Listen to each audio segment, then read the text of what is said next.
Matemática do Vigor! Meus vigorosos e vigorentos, estamos aqui com energia, todo vapor vigorando. Por quê? Porque é a primeira aula de geometria espacial acontecendo aqui no nosso canal. E hoje vamos falar de um tema que é queridinho, queridíssimo na verdade do Enem. Projeção ortogonal. Gente, olha, o Enem ele cobra questões nessa linha em praticamente todas as suas edições. Às vezes, mais de uma questão, inclusive por exame. E esse tipo de questão ele não requer profundos conhecimentos de geometria.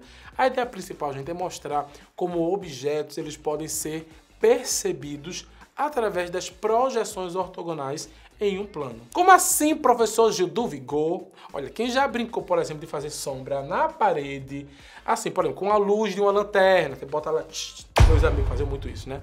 Ou quem já prestou atenção no formato da sombra de um guarda-sol, na areia da praia, tudo isso envolve projeção ortogonal. Por quê? Porque estamos entendendo como objetos geométricos vistos em determinados ângulos seriam desenhados no plano, certo? Então, para exemplificar ainda melhor, vamos já começar resolvendo aqui uma questão do Enem, tá? Um grupo de países criou uma instituição responsável por organizar o Programa Internacional de Nivelamento de Estudos, que é o PINE, com o objetivo de melhorar os índices mundiais de educação.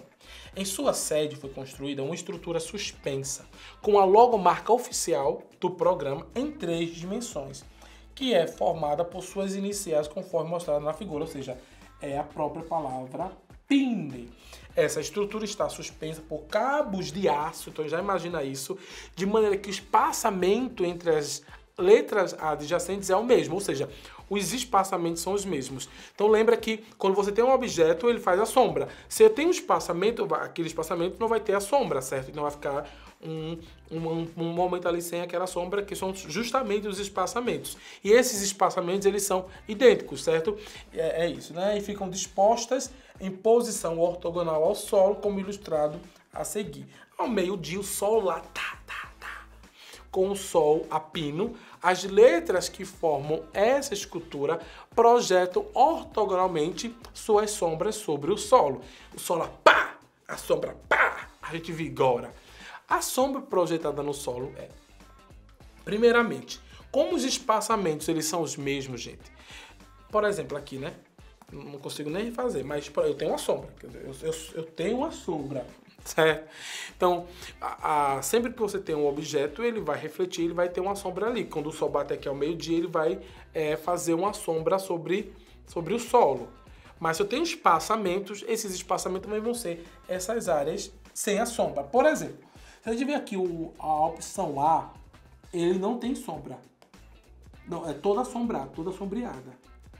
Já tá errado. Por quê? Porque, gente, se tem espaçamentos, eu não vou ter o sombreamento sobre todo esse espaço. Porque tem um espaço. Então, obrigatoriamente, eu vou ter umas lacunazinhas, certo? E esses espaçamentos são idênticos entre as letras. Nós temos entre o P e o I e o N e o E. Então, são 1, 2, 3, certo? Espaçamentos. Então, precisaria, na verdade, estar refletido isso. Então, o item A, a gente já sabe que ele não pode estar representando essa projeção ortogonal. Se a gente for analisar o B, a gente vê aqui que o B tem 1, 2, 3, 4 espaçamentos. Já está errado aí. Ainda mais esse aqui, ele é diferente desse. Só que a gente já sabe que todos os espaçamentos são idênticos, automaticamente a letra B já está fora de cogitação. A letra C também. Por mais que tenha 3, esse primeiro é totalmente diferente desses outros dois, também está errado. Na letra D a mesma coisa, tem 1, 2, 3, 4, já estava errado por isso. Esse igual a isso, mas são diferentes também. A única alternativa é a letra E. Então vamos verificar. Primeiramente nós temos justamente os 3, que a gente sabe aqui, confirmando nossa ideia de que nós precisamos desses 3 espaçamentos entre as letras. O segundo ponto, se a gente for analisar, o P e o E, eles têm porque o que acontece, né? A gente tem esse ponto aqui, é a sombra que vai ser refletida aqui, certo? Se a gente for analisar o E, aqui o E,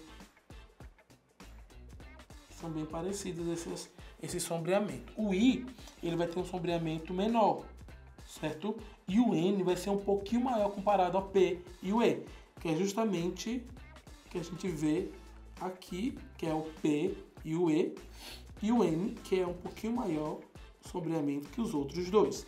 E o Izinho, gente, vai ter o menor sombreamento entre eles. Então, automaticamente, a alternativa é a alternativa correta, porque ele consegue caracterizar esses espaçamentos. Então, assim, o que é que eu preciso entender, Ju, nessa questão? Qual é o formato da sombra dessa escultura ao meio-dia? Que é quando os raios do sol, na verdade, batem perpendicularmente ao solo. Então, precisamos desenhar, gente, sempre lembrando, um plano abaixo da palavra pino e imaginar o sol a pino sobre essas letras da palavra. Para então, a gente sempre conseguir projetar a sombra delas nesse plano. Como são as 4 letras, eu falei com vocês, elas são igualmente espaçadas e só com isso a gente já poderia eliminar essa alternativa que eu falei para vocês chegando à resposta. Mas percebam também, gente, que as letras P e E, né, possuem a mesma largura, então a sombra delas também possui a mesma largura. Então isso é importante até para outras questões. Se eu tenho 2 objetos com a mesma largura, a sombra que vai ser projetada ao meio-dia também vai ter a mesma largura. E a letra I, ela é mais estreita, automaticamente a sombra também vai ser mais estreita, né? E a letra N é a mais larga de todas, então, de novo, a sombra dela também é a mais larga, então não tem como não ser a alternativa A.